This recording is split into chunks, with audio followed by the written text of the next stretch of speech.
सभी छात्र छात्राओं को गुड मॉर्निंग। कैसे हो आप सभी? जैसा कि आप लोग जानते हैं, अभी हमने आपको बताया था क्रोमोप्लास्ट के बारे में। जो क्रोमोप्लास्ट होता है, जिसे वर्णी लवक कहा जाता है, ये पौधे को रंगीन करता है। अच्छा, पौधे को नहीं रंगीन करता, पौधे के कुछ कुछ भागों में पाया जाता है। जैसे कहा जाए पुष्प की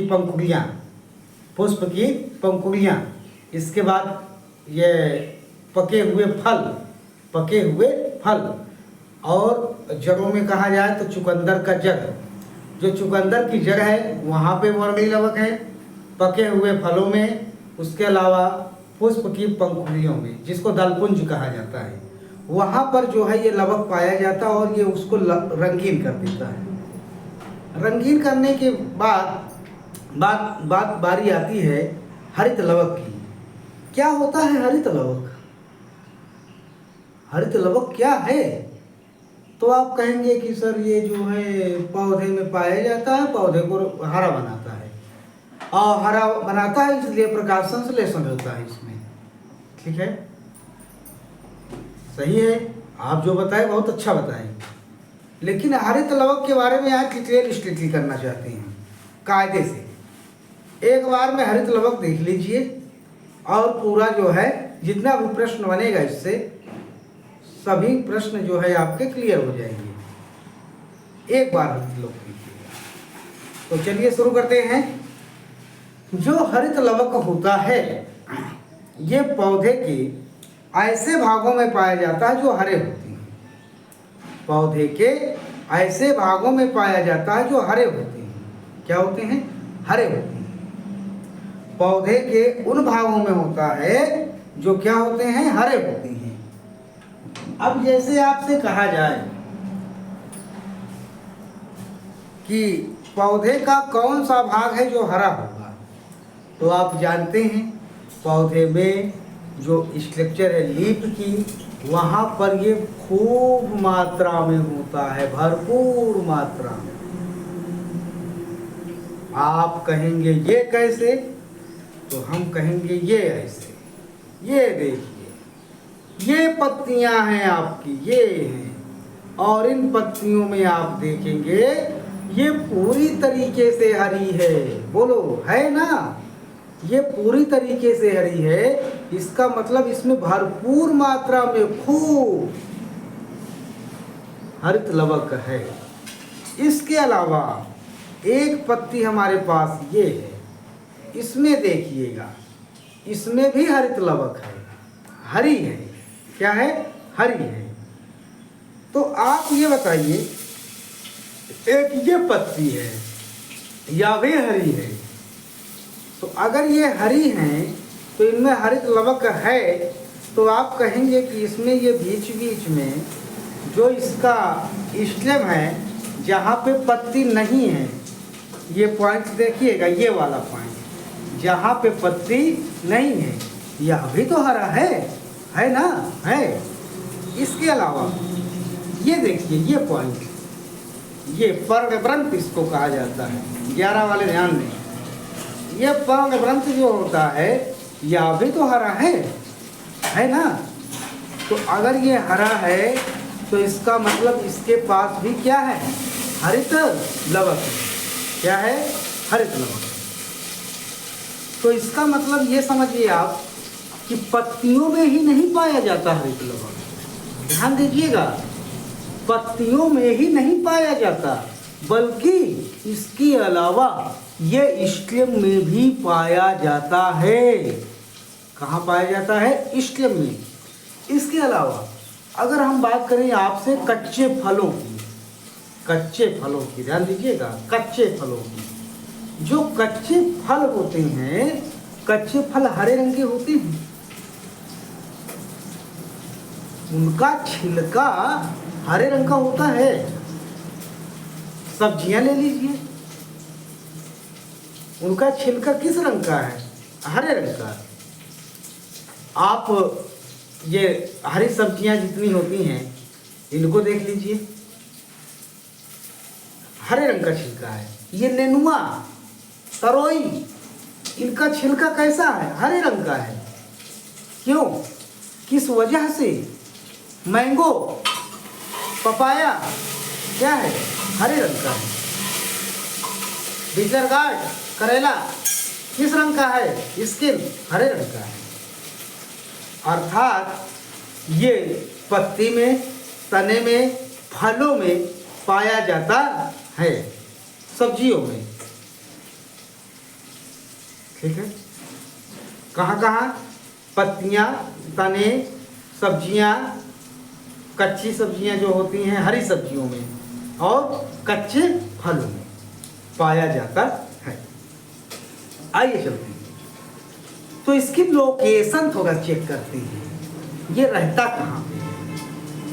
तो लोकेशन ये है कि ये लीफ जो होती है, लीफ में एक प्रकार की कोशिकाएं पाई जाती हैं, और उन कोशिकाओं को कहा जाता है मीजोफिल सेल।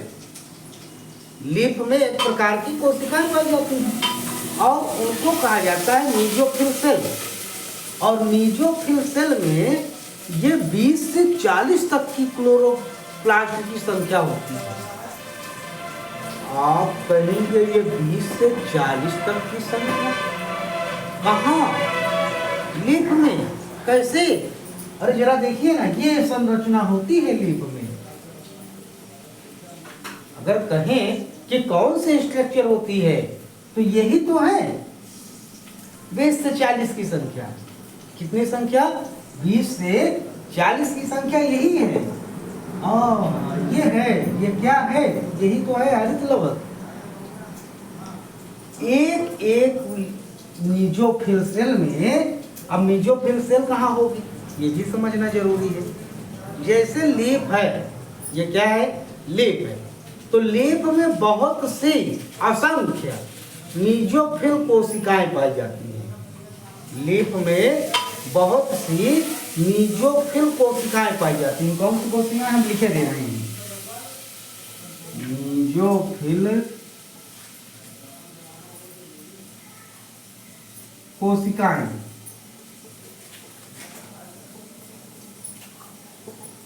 मीजोफिल सेल्स, जो मीजोफिल सेल्स होती हैं, इनके पास एक एक मीजोफिल सेल के पास क्लोरोप्लास्ट की संख्या लगभग 20 से 40 होती है।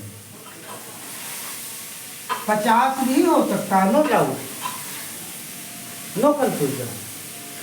20 से कुछ किताबें कहती हैं, आपकी जो बालाजी कह रही है, बालाजी कह रही है 20 से 40, एनसीईआरटी कह रही है 20 से 40, और जीआर बटला जो होती है, रमेश गुप्ता कहती है 20 से 50 तक हो सकते हैं। ठीक है, 20 से 50 तक हो सकते हैं, कोई दिक्कत नहीं है। आप इतना तो जाने कि मीजोफिल सेल के पास होता है क्लोरोप्लास्ट। सबसे पहली बात भैया, हाई स्कूल हो गया है, हरित लवक की लोकेशन अभी तक आपको नहीं जानकारी है। हकीकत तो यही है ना, हकीकत यही है। पेपर आया, विद्या क्वेश्चन बैंक ले लिया, राजीव ले लिया, अपना नोट, अपना क्वेश्चन बैंक लिया, उसमें से आराम से देख के पेपर दे दिया। नहीं गए स्कूल, नहीं गए लिए क्लास लिए भी हैं कि इतना जो है डिटेल में बताया नहीं गया है हरित लवक। क्यों बताया जाएगा? इतना डिटेल में है ही नहीं वहाँ। आपने कभी पूछने की कोशिश नहीं किया।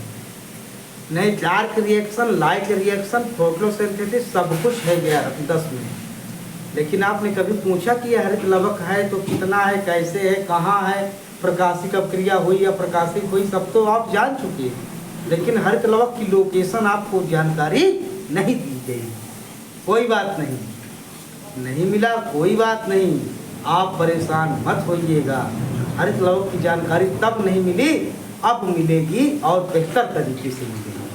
समझिएगा, मीजोफिल सेल्स पाई जाती हैं लीफ के पास, और लीफ के पास जो मीजोफिल सेल होती हैं, इनके पास 20 से 40 की संख्या में, 20 से 40 की संख्या में क्लोरोप्लास्ट पाया जाता है। अब जो क्लोरोप्लास्ट होता है, ये दिखने में है कैसा? दिखने में है कैसा? तो दिखने में अगर कहा जाए तो ये दोहरी झिल्ली का बना हुआ है। कितना झिल्ली है बेटा? दोहरी झिल्ली। देखिएगा, ध्यान से सुनिएगा। कितनी झिल्लियां हैं इसके पास? 2 झिल्लियां। एक बाहर झिल्ली है, एक अंदर है। कितनी लेयर है? एक ये है, एक ये है। कितनी परत हो गई? 2 परत। अर्थात ये डबल मेम्ब्रेन बाउंड होता है। कैसा होता है? Double membrane bound. Double membrane bound की बात की जाए तो ये बना होता है दोहरी झिल्ली से। कैसा बना है? ये बना होता है दोहरी झिल्ली से बना होता है। सबसे पहली बात, कितनी झिल्लियां हैं? 2 झिल्लियां। दोहरी झिल्ली से बना संरचना है। इसके बाद इसके पास ये सिक्के के समान, ये चपटे चपटे सिक्के के समान एक संरचना पाई जाती है जिसे कहा जाता है थाइलाकोइड। क्या कहा जाता है भैया? थाइलाकोइड कहा जाता है। अच्छा, एक को हम थाइलाकोइड ही कहेंगे, एक को हम क्या कहेंगे? थाइलाकोइड कहेंगे। अच्छा, ये जो एक, अगर एक के ऊपर एक, फिर इसके ऊपर, फिर इसके ऊपर, ऐसे करके अगर छल्ली लगा दिया जाए, इसकी एक ढेरी बना दिया जाए, ग्रुपिंग कर दिया जाए, जैसे आप रखते हो एक किताब, दूसरी, तीसरी, चौथी, 5वीं, एक आप पूरा अलमारी में ढेर लगा दिया, ऐसे पूरा सीक्वेंस से रखी हैं, रखते हो तो एक किताबों का पूरा ग्रुप बन गया। अलमारी में एक किनारे आपने रख दिया सही से। जिस प्रकार से आप किताबों को एक तरीके से सेट करके रखते हैं, उसी प्रकार से यहाँ भी ये थाइलाकोइड होता है। थाइलाकोइड एक के ऊपर एक, एक के ऊपर एक, ऐसे करके ये ढेरी बनाती है, एक स्ट्रक्चर बनाते हैं। जो ये स्ट्रक्चर बनती है इसको कहते हैं ग्रेना। क्या कहते हैं? ग्रेना। और इसमें थाइलाकोइड की संख्या 10 से लेकर के 100 तक होती है। कितना भैया? 10 से लेकर के 100 तक ये थाइलाकोइड होती है। क्या होते हैं? थाइलाकोइड होते हैं। कितना होते हैं? 10 से लेकर के 100 तक की संख्या होती है। अच्छा, एक ये हो गया थाइलाकोइड का पूरा ग्रुप, एक ये हो गया, एक ये हो गया। तो एक ग्रुप को तो ग्रेना कहेंगे, एक ग्रुप को क्या कहेंगे? ग्रेना कहेंगे। एक ग्रुप को क्या कहेंगे? ग्रेना कहेंगे। लेकिन अगर कहा जाए इनको सामूहिक रूप से सभी की बात करें, सामूहिक रूप से सभी की बात करें तो इनको कहा जाएगा कि एक से अधिक ग्रेना मिल करके जो स्ट्रक्चर बनाते हैं, इनके पूरे को कहा जाए तो इनको पूरे को एक साथ में कहा जाएगा ग्रेनम। पूरे को एक साथ में क्या कहा जाएगा? ग्रेनम। एक ग्रुप को क्या कहेंगे? ग्रेना। एक को क्या कहेंगे? एक स्ट्रक्चर को, ये चपटी संरचना जो सिक्के के समान दिख रही है, एक को क्या कहेंगे? थाइलाकोइड। एक समूह को क्या कहेंगे? ग्रेना। और जब कई समूह मिल जाएंगे तो क्या कहेंगे? ग्रेना। समझिए, समझिएगा ध्यान से। एक को क्या कहा हमने? एक सिक्के को थाइलाकोइड। अगर एक थाइलाकोइड जो है एक ढेरी बना दिया, एक ग्रुप बना दिया तो क्या कहेंगे? ग्रेना।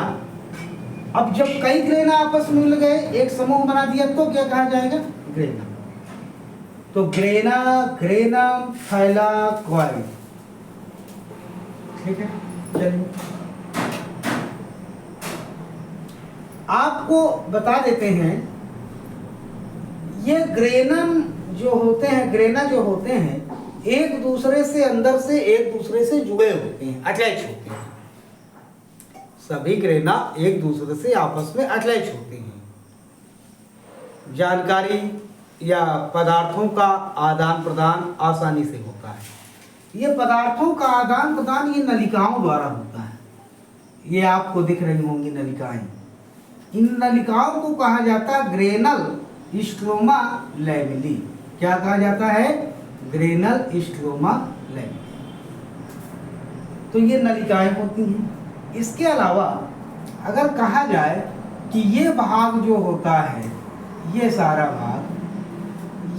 भाग जहाँ पे ग्रेना नहीं है, इस भाग को कहा जाता है स्ट्रोमा। क्या कहा जाता है? स्ट्रोमा।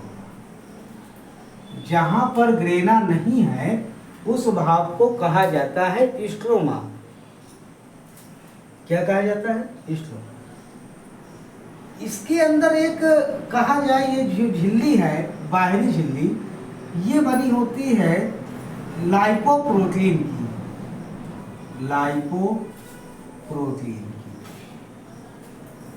की ये झिल्ली किसकी बनी होती है? जो बाहरी झिल्ली है ये लाइपोप्रोटीन की। लिपिड और प्रोटीन, अगर लाइपोप्रोटीन नहीं याद रख सकते हैं आप, तो इसको ये याद रखिए कि ये लिपिड प्लस प्रोटीन की बनी होती है। किसकी बनी होती है?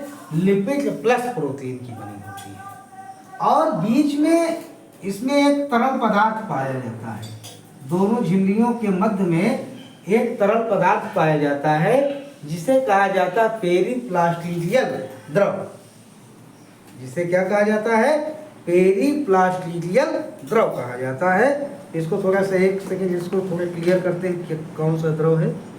हाँ सही है, वही है, पेरीप्लास्टिडियल द्रव कहा जाता है। अच्छा, पेरीप्लास्टिडियल द्रव है कहाँ?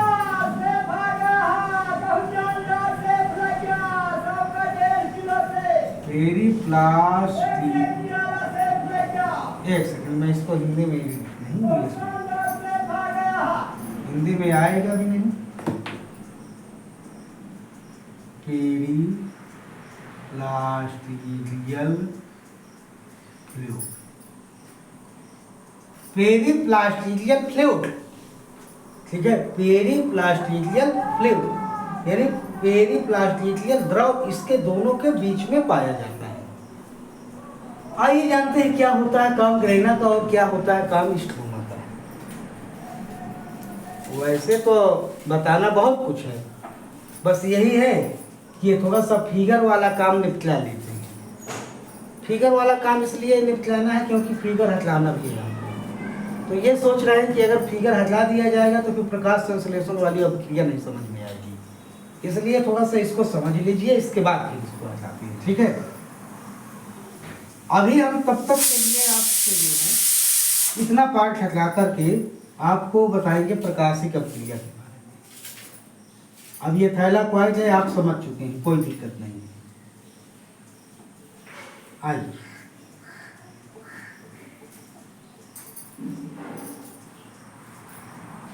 इसमें से कुछ पॉइंट हटा करके हमको जो है आपको बताना है। आइए, इसमें डीएनए भी पाया जाता है, ये है सर्कुलर डीएनए होता है। चलिए आप यहां पर ध्यान दीजिएगा, ये, और आप एक बार यहां पर देखिएगा, ये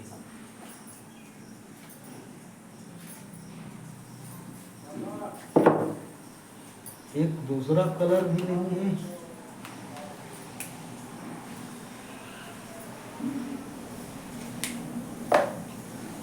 और एक बार यहां पे देख लीजिए, ये बात नहीं समझ में आ रहा, नहीं समझ में आ रहा तो रुकिए,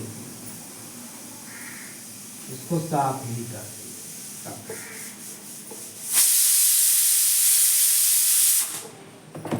देखिएगा। ये क्या हो गए? थाइलाकाइड। ये क्या हो गए? थाइलाकाइड। ये आपस में एक दूसरे से अटैच भी हैं, सब हो गया। अब इसमें हम इतनी की बात करें, इसके बाद इसकी बात करें, ये इसकी बात। आइए, ये होता है आपका ग्रेना वाला भाग। कौन सा भाग है? ग्रेना वाला भाग। जब सूर्य का प्रकाश इसको मिलता है पौधे को, जब सूर्य का प्रकाश मिलता है तो सूर्य के प्रकाश की उपस्थिति में, अच्छा इसके पास लीफ है तो इसके पास प्रकाश संश्लेषण करने के लिए जो है कार्बन डाइऑक्साइड, जल, खनिज लवण, ये सब कुछ पहले से मौजूद रहेगा, सब कुछ पहले से मौजूद रहेगा। यहाँ पर होता क्या है कि जब प्रकाश आता है, क्या आता है, प्रकाश पड़ता है, जैसे ही प्रकाश पड़ता है यहाँ पर तो होता क्या है कि ऑक्सीजन गैस बनती है और जल का अपघटन होता है, जल का अपघटन, जल का अपघटन हुआ, देन ऑक्सीजन गैस कहां पर हो रहा है, ग्रेना में। कहां हो रहा है, ग्रेना में। पहले क्या हुआ, जल का अपघटन, तो फिर दोबारा क्या हुआ, ऑक्सीजन गैस निकलती है। तो ऑक्सीजन गैस निकलती है, ये प्रकाश पड़ा तब निकला कि प्रकाश नहीं पड़ा तब निकला। तो आप कहेंगे कि हाँ इसमें प्रकाश जब मिला तब हुआ, तो इसको कहेंगे प्रकाशिक अभिक्रिया। इसको क्या कहेंगे, प्रकाशिक अभिक्रिया। प्रकाशिक अभिक्रिया ये कहती है कि जब इसमें प्रकाश आता है ग्रेना में, तो ग्रेना में प्रकाश आने के बाद ये प्रकाश ऊर्जा जब आती है तो यहाँ पर एटीपी होता है, NH होता है, NH होता है, तो ये रासायनिक ऊर्जा में बदलते हैं और रासायनिक ऊर्जा में बदलने के बाद जल का अपघटन करते हैं। किसका अपघटन करते हैं, जल का। जल का अपघटन करने के बाद ऑक्सीजन गैस बनाते हैं। किसका, कौन सी गैस, ऑक्सीजन। तो ऑक्सीजन गैस बनी कब, ऑक्सीजन गैस बनी कब, जब आप कहेंगे कि जब मिला, क्या मिला भैया, जब मिला, क्या मिला, प्रकाश। प्रकाश जब मिलता है तभी बनती है कौन सी गैस, ऑक्सीजन। इसका मतलब ये हुआ कि ऑक्सीजन गैस बनती है जब प्रकाश मिलता है, तो प्रकाशिक अभिक्रिया में ऑक्सीजन गैस बनती है, ऐसे कह सकते हैं। प्रकाश संश्लेषण की प्रकाशिक अभिक्रिया में कौन सी गैस बनती है, ऑक्सीजन गैस बनती है। अब आपसे प्रश्न पूछता है बहुत ज्यादा, न पूछे अलग बात, नहीं पूछता बहुत है। कहता क्या है पेपर में कि ये बताइए, ये जल का अपघटन, जब मतलब जल का अपघटन नहीं पूछता, पूछता है कि ऑक्सीजन गैस प्रकाश संश्लेषण में निकलती है किसके अपघटन से। ऑक्सीजन गैस प्रकाश संश्लेषण में निकलती तो है, दुनिया जानती है, बच्चा भी जानता है, पौधे ऑक्सीजन देते हैं, लेकिन अगर ऑक्सीजन बनी है तो किसके अपघटन से बनी है, किसके द्वारा बनी है, ऑप्शन दे देगा। CO2 से ऑप्शन दे दिया, जल से ऑप्शन दे दिया, लवण से, खनिज लवण से, ठीक है, ऑप्शन दे दिया हरित लवक से। ये लीजिए, और चाहिए स्ट्रोमा से, ये लो। कहां से बनी, बहुत इंपॉर्टेंट है, ध्यान दीजिएगा। जब प्रकाश संश्लेषण होता है तो प्रकाश संश्लेषण में ऑक्सीजन गैस किसकी अपघटन से बनती है, जल के अपघटन से। किसके अपघटन से, जल के अपघटन से। और ये हुआ कब, जब प्रकाश मिला तब हुआ, जब क्या मिला, प्रकाश मिला। तो ये एक प्रक्रिया होती है ग्रेना में, और ग्रेना में जो ये प्रक्रिया होती है इसको कहेंगे प्रकाशिक अभिक्रिया। क्या कहेंगे, प्रकाशिक अभिक्रिया। प्रकाशिक अभिक्रिया क्या बना, ऑक्सीजन। अपघटन किसका हुआ, अपघटन किसका हुआ, बोलो, जल का। चल, फिर एक होता है इसमें स्ट्रोमा लैमेली। स्ट्रोमा लैमेली जो ये जानकारियां देता है पदार्थों का आदान प्रदान, इसमें ये एक भाग है स्ट्रोमा। कौन सा भाग है, स्ट्रोमा। जब ये जल का अपघटन हो जाता है तो जल का अपघटन होने के बाद फिर इसमें कार्बन डाइऑक्साइड से कार्बन डाइऑक्साइड से स्ट्रोमा भाग में, किस भाग में? स्ट्रोमा भाग में। अच्छा, स्ट्रोमा भाग में प्रकाश की आवश्यकता नहीं होती, इसको प्रकाश की आवश्यकता नहीं है। यानी प्रकाश की अनुपस्थिति में कहें या तो कहें अंधकार में, अंधकार में, अंधेरे में प्रकाश की अनुपस्थिति इसको नहीं चाहिए। अंधकार में CO2 से ग्लूकोज बनता है या कह दीजिएगा स्टार्च बनता है। क्या बनता है? स्टार्च बनता है। तो प्रकाश संश्लेषण क्रिया में जो भोजन बनता है वो भोजन किस गैस से बना? कार्बन डाइऑक्साइड से। क्या बना? स्टार्च बना। कहाँ बना? स्ट्रोमा में बना। किसकी उपस्थिति में? प्रकाश नहीं है यहाँ पर, अंधकार में, इसलिए इसको कहेंगे प्रकाश नहीं है, तो इसको कहेंगे अप्रकाशिक अभिक्रिया। इसको क्या कहेंगे? अप्रकाशिक अभिक्रिया। प्रकाश की आवश्यकता है ही नहीं, बिना प्रकाश के CO2 से बन जाता है स्टार्च और बनता कहाँ पर है? स्ट्रोमा में। इसीलिए इसको कहा जाता है अप्रकाशिक अभिक्रिया। क्या कहा जाता है? अप्रकाशिक अभिक्रिया। तो ये हरित लवक में प्रकाशिक और अप्रकाशिक अभिक्रिया होती है। भोजन बनता है, ऑक्सीजन बनता है। जब प्रकाश संश्लेषण समझाया जाएगा, आपका 11th वाले ध्यान दें, जब आपको प्रकाश संश्लेषण समझाया जाएगा तब प्रकाश संश्लेषण की सारी प्रोसेस बताई जाएगी। क्या है NADPH, क्या है PAGL, फास्फोग्लिसरॉल्डिहाइड क्या है, फिर क्या है आपका ये भोजन बनने में कैसे कैसे क्या हुआ। यानी प्रकाशिक अभिक्रिया फिर तब बताई जाएगी, अप्रकाशिक तब बताई जाएगी।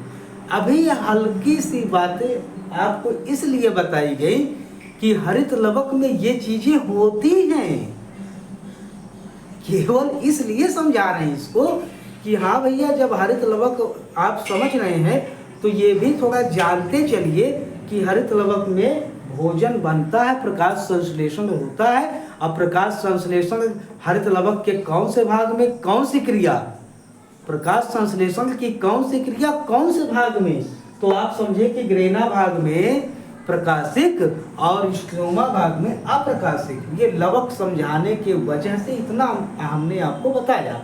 बाकी ये हिस्सा आपका फोटोसिंथेसिस का है, प्लांट फिजियोलॉजी में पढ़ेंगे आप। कहाँ पढ़ेंगे? प्लांट फिजियोलॉजी में। और बेहतर तरीके से प्रकाश संश्लेषण 3 से 4 दिन जाता है फिर ये, ठीक है, 2 से 2.5 घंटे उसमें लगेंगे, तब समझाया जाएगा। अभी आपको हल्का से ये बता दिया गया कि हाँ ये लवक है तो लवक में ये सब भी होता है। आइए चलते हैं। अब कहा जाए कि नंबर ऑफ क्लोरोप्लास्ट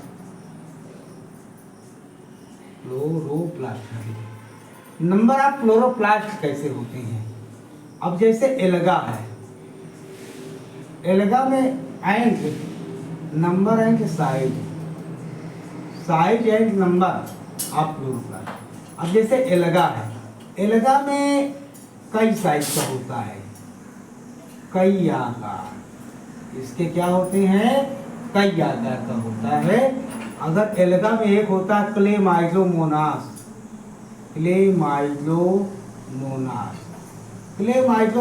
के पास एक लवक होता है, एक हरित लवक। कितना हरित लवक होता है? एक हरित लवक। अगर कहा जाए कि प्लांट की लीफ में कितना है, तो लीफ में आप जानते हैं कौन सी कोशिका है? मीजोफिल सेल है, मीसोफिल या मीजोफिल सेल है। और मीजोफिल सेल के पास 20 से 40 की संख्या में होते हैं। अब एल्गा में जो और एल्गा अन्य होते हैं उनके पास क्लेमाइडोमोनास में एक हरित लवक है। इसके अलावा और जो एल्गा होते हैं उनकी एल्गा में नहीं होती, एल्गा में नहीं है, एल्गा में नहीं है, नहीं होती। क्या? Mesophyll cell.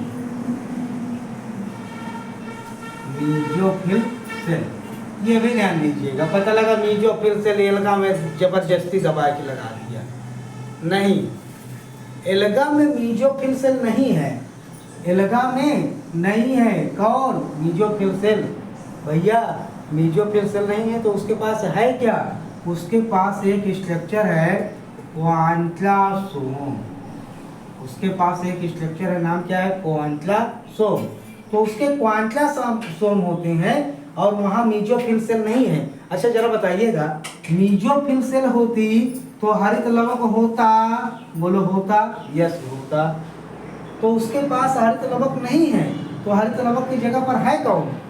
क्वांटलासोम। और क्वांटलासोम फोटोसिंथेसिस करता है, याद रखिएगा इसको। इसके अलावा कहा जाए कि जो ये आपका लवक है ये कितना बड़ा है, इसका आकार कितना है? तो इसका आकार जो होता है माइटोकॉन्ड्रिया से 2 गुना लंबाई चौड़ाई है। माइटोकॉन्ड्रिया से कितना है? 2 गुना बड़ा होता है। ये माइटोकॉन्ड्रिया से 2 गुना बड़ा है। कितना गुना? 2 गुना बड़ा होता है। किससे? माइटोकॉन्ड्रिया से। कितने झिल्ली हैं इसके पास? 2 झिल्ली। कितना झिल्ली है? 2 झिल्ली। उसके बाद अगर आपसे कहा जाए कि लाइट रिएक्शन, डार्क रिएक्शन कहाँ होती है, तो लाइट रिएक्शन आपके ग्राना में या ग्रेना में और स्ट्रोमा में डार्क रिएक्शन होती है। तो इसके बाद आप जानते हैं कि जो हरित लवक है इसके कई प्रकार होते हैं, carotenoid, chlorophyll A, chlorophyll B, C, D, फिर जैंथोफिल, फाइकोएरिथ्रिन, फाइकोसाइनिन, ये कई होते हैं।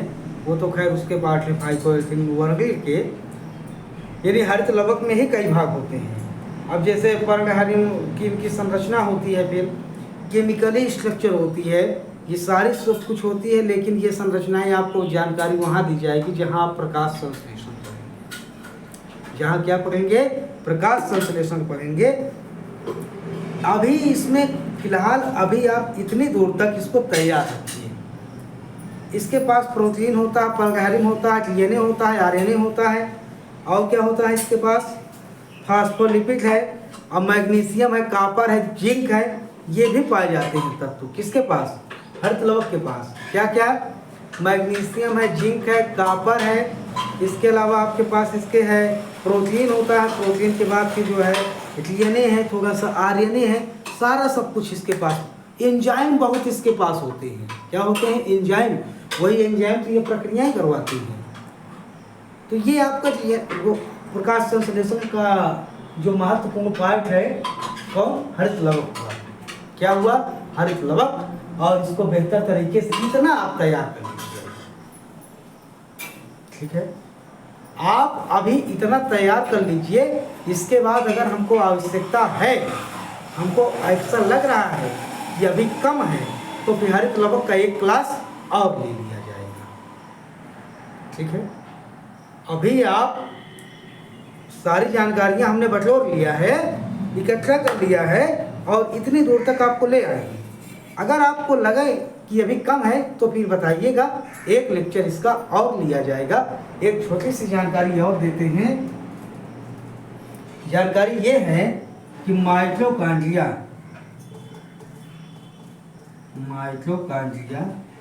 एंड क्लोरोप्लास्ट, क्या लिखा है?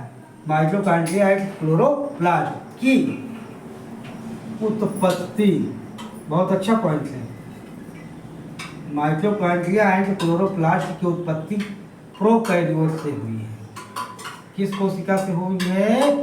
प्रोकैरियोटिक सेल से हुई है। माइटोकॉन्ड्रिया एंड क्लोरोप्लास्ट की उत्पत्ति, यानी जो ये क्लोरोप्लास्ट हरित लवक पढ़ते हो ना, ये कहाँ से इसका जन्म हुआ है? उत्पत्ति माने इसका जन्म, कहाँ से इसका उद्भव हुआ। तो उद्भव या उत्पत्ति, इसका निर्माण कहाँ से हुआ है? उत्पत्ति इसकी हुई है प्रोकैरियोटिक सेल से। कहाँ से हुई है? प्रोकैरियोटिक सेल से इसकी उत्पत्ति हुई है। ठीक है, तो विदाउट क्या है? Without light CP can not develop. Without light chloroplast can not develop. कह रहे हैं कि अगर प्रकाश नहीं पड़ेगा, लाइट नहीं आएगी, तो ये हरित लवक डेवलप नहीं होता। ये भी है, एक छोटी सी जानकारी है, लेकिन ये आपके लिए नहीं है। ठीक है, ये हम लोग के लिए होती है। बहुत अंदर से प्रश्न पूछे जाते हैं, तो वो आपके लिए जरूरी नहीं है। आपका लेवल जहाँ तक है वहाँ तक आपको बताया। ठीक है, तो हम तो कहते हैं अभी इतना आप तैयार करिए, इसके बाद तो बताइए। ठीक है ना? तो चलिए ठीक है, चलते हैं विद्यालय के लिए तैयारी बनाते हैं। जय हिंद, जय भारत।